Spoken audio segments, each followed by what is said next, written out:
Hello, എല്ലാ കൂട്ടുകാർക്കും എൻ്റെ പുതിയൊരു ഷോർട്സിലേക്ക് സ്വാഗതം. അപ്പോൾ ഉച്ചക്കത്തേക്ക് കറിക്കായിട്ട് നമ്മളൊന്ന് പറമ്പിലോട്ട് ഇറങ്ങി. അപ്പോൾ കുറച്ച് ചീര കിട്ടി. ചീര നമ്മൾ പായൊന്നുമല്ല, തനിയെ അത് മുളച്ച് വന്നതാണ്. അതുപോലെ തന്നെ ഒരുപാട് മുരിങ്ങയിലയുണ്ട്. അപ്പോൾ കുറച്ച് മുരിങ്ങയില ഒടിച്ചു. നല്ലൊരു കഴുത്തങ്ക കിട്ടിയിട്ടുണ്ട് കേട്ടോ, നല്ല വലിപ്പമുള്ള. അപ്പോൾ മഴയൊക്കെ പെയ്തുകൊണ്ട് നല്ല വലിപ്പം വെച്ച് അങ്ങനെ ഒരു കഴുത്തങ്കയും കിട്ടി. അതുപോലെ തന്നെ വീട്ടുമുറ്റത്തിൻ്റെ മുളകൊട്ട്.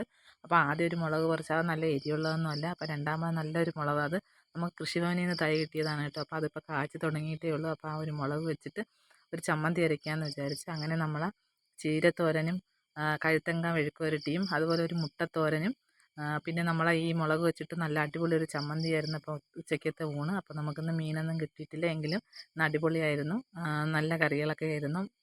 അപ്പോൾ കഴുത്തങ്ക മെഴുക്കുവരട്ടി വേറെ ഒന്നുമില്ല, നമ്മളെ എരിയുള്ള പച്ചമുളക് കീറിയിട്ട് നന്നായിട്ട് വേവിച്ചെടുത്തിട്ട് കുറച്ച് വെളിച്ചെണ്ണ ഒഴിച്ച് അടിപൊളി ടേസ്റ്റുള്ള കഴുത്തങ്ക മെഴുക്കുവരട്ടി റെഡിയാവും. അപ്പോൾ ഇതാണ് ഇന്നത്തെ ഉച്ചയ്ക്ക് ഉള്ള ഊണ്. അപ്പോൾ ഇന്ന് ഇത്രയൊക്കെ ഉള്ളൂ. അപ്പോൾ എല്ലാവർക്കും ഈ വീഡിയോ ഇഷ്ടപ്പെട്ടെങ്കിൽ എല്ലാവരും സബ്സ്ക്രൈബ് ചെയ്ത് സപ്പോർട്ട് ചെയ്യണേ.